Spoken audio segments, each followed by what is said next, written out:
Hello guys and welcome to unique study point. आज की इस वीडियो में आपको बताऊं कि डीएलएड में आप अच्छी कॉपी कैसे लिख सकते हैं ताकि आपके 90% मार्क्स आ जाएं। लिखते सभी हैं, बहुत फेल हो जाते हैं, बहुत काफ़ी बच्चे पास हो जाते हैं, लेकिन आप कुछ टिप्स फॉलो कर लेंगे तो आपके भी अच्छे मार्क्स आ सकते हैं। मैंने एक वीडियो में और बताया है कि 90+ परसेंटेज मार्क्स लाने के लिए आपको अपनी कॉपी कैसी लिखनी है, तो आप चाहें तो मेरे प्लेलिस्ट में जाकर के देख सकते हैं वो वीडियो भी। और इसमें आपको मैं बताऊंगी कि जो अभी रिसेंटली आपको क्या नए टिप्स फॉलो करने हैं ताकि जो आपके कल से यानी कि 18 तारीख से आपके डीएलएड 4th सेमेस्टर के जो एग्ज़ाम चालू होने वाले हैं, सेकेंड सेमेस्टर फिनिश हो चुके हैं, ठीक है। तो कल से जो 4th सेमेस्टर वाले बच्चों के लिए वीडियो काफ़ी हेल्पफुल हो सकता है। तो सबसे पहले आपको क्या करना है, डिटेल्स अच्छे से फिल करना है। डिटेल्स यानी कि आपका name, roll number, college name, centre name, date, shift और पेपर नंबर आपको डालना है कि पेपर नंबर में जैसे आपको होता है ना 1 फर्स्ट, प्रथम, द्वितीय, तृतीय, फर्स्ट, सेकंड, थर्ड, ऐसे 4 भरने होते हैं आपको, ठीक है। तो आपको ये डिटेल आपको बहुत अच्छे से भरनी है, name, roll number, college name, centre name, date, shift, ये सारी चीज़ें, ठीक है। ये जब डिटेल आप फिल कर लेंगे तो आपका फर्स्ट पेज आएगा। तो बहुत लोग क्या करते हैं, फर्स्ट पेज को छोड़ देते हैं, तो हमें कोई भी पेज नहीं छोड़ने हैं, हमें सारे पेजों में लिखना है, सारे आंसर हमको लिखने हैं। ये नहीं कि आपने फ्रंट पेज छोड़ दिया, नहीं, सारे पेजों में लिखना है और पेज के दोनों साइड लिखना है। ये नहीं कि सिर्फ हम इसी साइड लिख रहे हैं, इस पेज के सारे छोड़ते जा रहे हैं, ठीक है। हमने इधर इधर छोड़ दिया, इधर लिखना स्टार्ट कर दिया, फिर इधर छोड़ दिया, फिर हमने इधर लिखना स्टार्ट किया, नहीं, आपको ऐसा नहीं करना है, आपको दोनों साइड लिखना है, ठीक है। फिर इसके बाद आपको पेज के दोनों साइड लिखना है। सीरियल वाइज आंसर करें यदि आ रहे हैं, यदि आपको आंसर आ रहे हैं। देखिए पेपर का पैटर्न क्या होता है, आपको वेरी शॉर्ट पहले आपको ऑब्जेक्टिव मिलते हैं। यदि 25 नंबर का पेपर है तो आपको 5 ऑब्जेक्टिव मिलेंगे, यदि आप 50 नंबर का पेपर है तो आपको 15 ऑब्जेक्टिव क्वेश्चन मिलते हैं, यानी कि वस्तुनिष्ठ प्रश्न, ठीक है। तो आपको एक यदि 25 नंबर का है तो 1 से 5 तक आपको क्या करना है, आपको सीरियल वाइज करने हैं ऑब्जेक्टिव क्वेश्चंस के आंसर। फिर उसके बाद वेरी शॉर्ट आता है, शॉर्ट आता है, लॉन्ग, तो उसमें सीरियल वाइज करें, ठीक है। सीरियल वाइज करने में एग्जामिनर को क्या होता है, कॉपी चेक करने में आसानी रहता है और काफ़ी उसको आपको जो लिखने का तरीका उसको क्या करता है, काफ़ी इफ़ेक्ट करता है, उसको प्रभाव पड़ता है। तो उससे वो एग्जामिनर क्या हो जाता है, उस बच्चे को मार्क्स अच्छे से देने का प्रयास करता है कि इसने सीरियल वाइज सारे क्वेश्चंस करें, तो उसको ज़्यादा इधर उधर भटकने की ज़रूरत नहीं पड़ती है। फिर इसके बाद क्वेश्चन नंबर और आंसर नंबर ज़रूर डालें। यदि आपको लिखना है, यदि आपने सीरियल वाइज नहीं करना, आपको क्वेश्चंस के सारे आंसर नहीं आ रहे, आपने पहले फर्स्ट क्वेश्चन कर लिया, फिर आपको 1 to 5 तो ऑब्जेक्टिव होते हैं, इसके बाद 6 कर लिया, आपको 7th 8th का नहीं आ रहा, 9th का आंसर आ रहा, तो आपको उसमें लिखना है प्रश्न संख्या 9, उसके नीचे उत्तर, ऐसे डाल के आपको लिखना है, ठीक है, ताकि जो एग्जामिनर चेक करेगा वहाँ पे तो उसको पता चल जाए कि प्रश्न नंबर 9 का ये उत्तर दिया गया है, ठीक है। इसके बाद क्या है, साफ एवं स्वच्छ लिखें। बिल्कुल आपकी जितनी अच्छी राइटिंग होगी मार्क्स आपको उतने ही अच्छे मिलेंगे, ये तो बिल्कुल सही बात है। इसके बाद टाइम मैनेजमेंट कैसे करना है, जैसे मैंने आपको बताया कि आपके ऑब्जेक्टिव पेपर क्वेश्चंस होते हैं, वेरी शॉर्ट होता है, शॉर्ट होता है, लॉन्ग, यानी कि वस्तुनिष्ठ होते हैं, अति लघुत्तरी होते हैं, लघुत्तरी और दीर्घ उत्तरी प्रश्न होते हैं।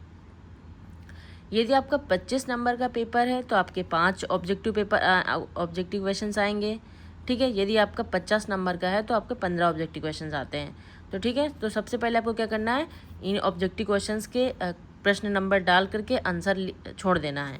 जब आपको पेपर मिले तब आप उसके बाद प्रश्न के अकॉर्डिंग से आपको आंसर लिखते जाना है, ठीक है। इसके बाद जो क्वेश्चन का आंसर अच्छे से आता है उन्हें पहले करें, बिल्कुल। यदि आपको नहीं आ रहे, लगातार आपको वेरी शॉर्ट क्वेश्चंस नहीं आ रहे हैं, तो आपने क्या किया, सारे पेज छोड़ दिए, नहीं, आपको ऐसा नहीं करना है, क्योंकि आपको हो सकता है बाद में सारे क्वेश्चंस के आंसर नहीं आए, ठीक है।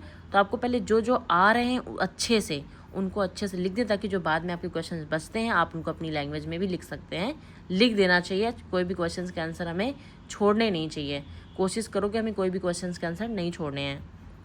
अगला है, बी कॉपी को ए कॉपी में मेंशन करें, यानी कि आपकी फर्स्ट कॉपी भर गई, आपने बी कॉपी ली, ठीक है। तो बी कॉपी को क्या करना है, हमारे जो हमने जहाँ पे डिटेल फिल करी होती है तो उसके पहले कॉपी के फ्रंट पेज होता है, तो उसके ऊपर हमें मेंशन कर देना है A+B, ठीक है। उसको सर्कल में ऐसे बना दो, ताकि जब एग्जामिनर चेक करे, यदि आपकी कॉपी यदि आपने कभी कॉपी ली, आपका थ्रेड आपने लगाते हैं, यदि थ्रेड खुल गया तो आपको एग्जामिनर को पता हो इसने बी कॉपी ली थी, इसमें एक कॉपी मिसिंग है, ठीक है।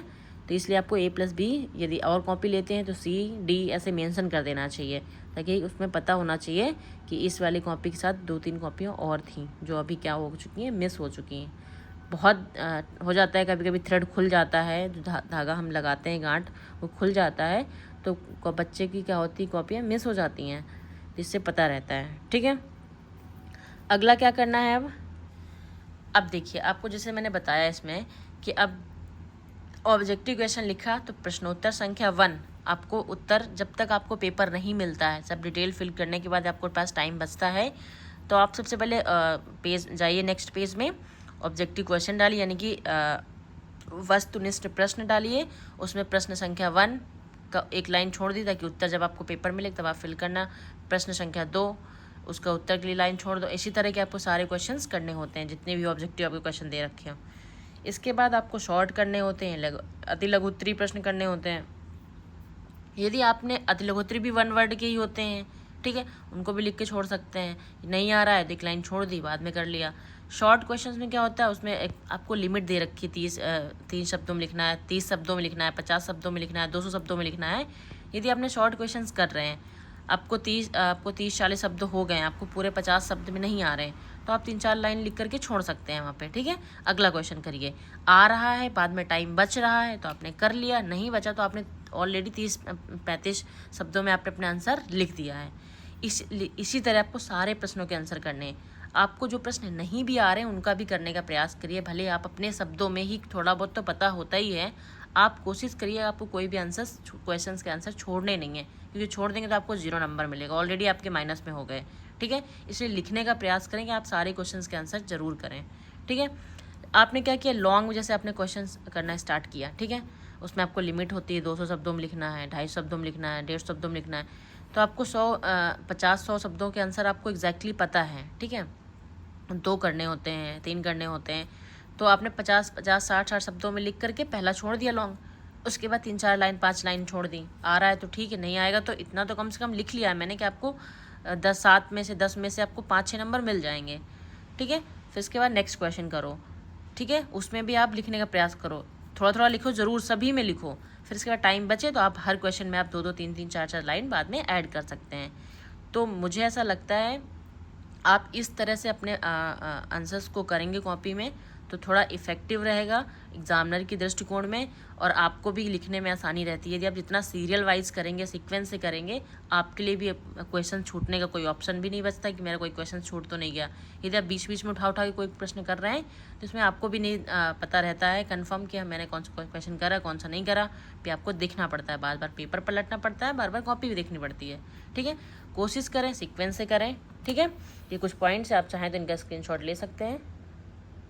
ठीक है, इस तरह आप अपना एग्ज़ाम में अपनी कॉपी लिखेंगे तो आई थिंक थोड़ा बेहतर रहेगा।